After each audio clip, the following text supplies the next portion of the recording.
You were doing good. I mean, going back to just family businesses, all this stuff got going on. You were living in Anaheim Hills, which is a nice spot. Nice view of the city, yeah.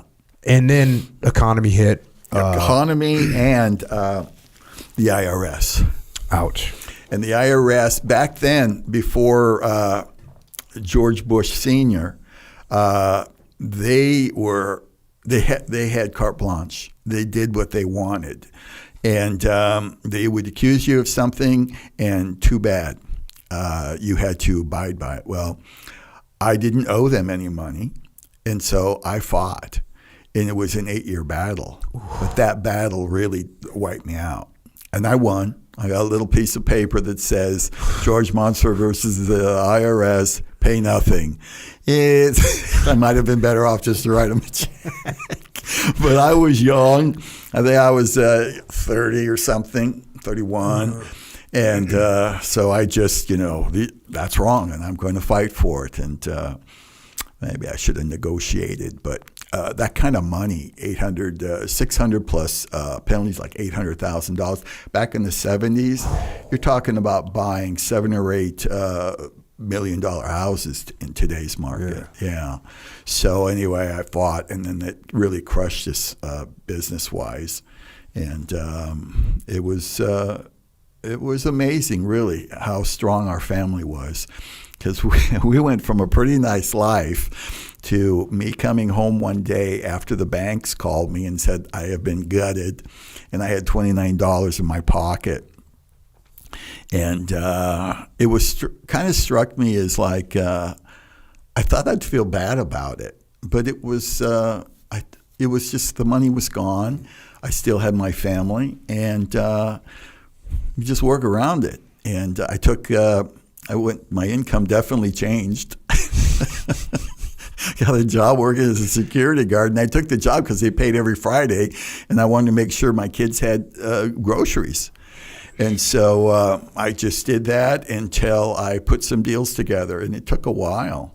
And you moved from Anaheim Hills down to, this is when you moved down to Garden Grove? Yeah, and this area wasn't the best. But it was a good experience for my kids. Mm-hmm. And because they would see when they'd come to the factory with me.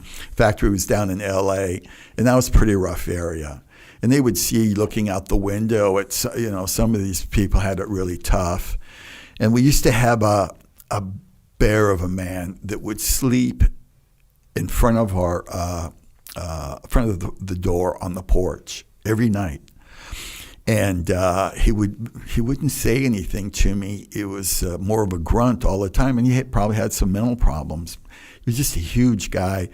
And I asked him, I says, are you sleeping here every night? And it was just a kind of a grunt. Was this of your house? No, this was at the factory down in L.A.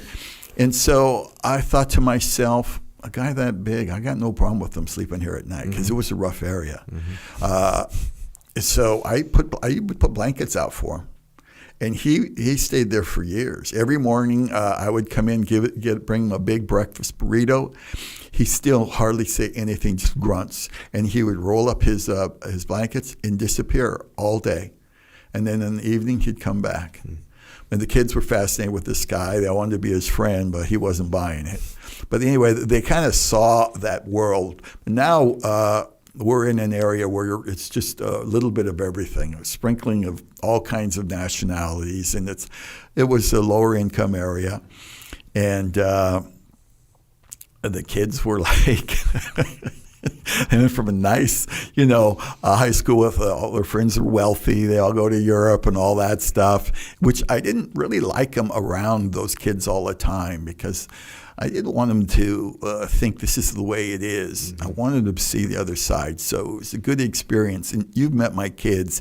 They're good with whoever. 100%. They just roll with whatever. And the whole family's that way. So it was good for them. Sarah wasn't thrilled with it. Sorry, Sarah.